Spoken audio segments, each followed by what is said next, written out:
Hey everyone, in this quick video I will show you how to automate client orientation workflows in Salesforce in 2025 so you can keep more customers with less effort.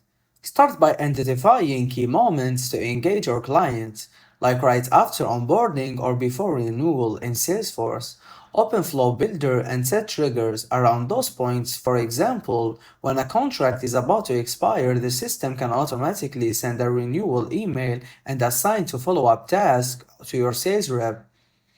You can also use conditional logic to customize the experience. High-value clients get a personal call reminder, while others receive an automated mail sequence. This keeps reiteration tailored without extra manual work.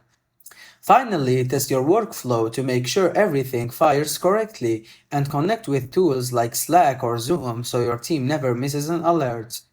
With Salesforce automation running in the background, you will boost penetration and free up more time to grow your business. Thanks everyone for watching.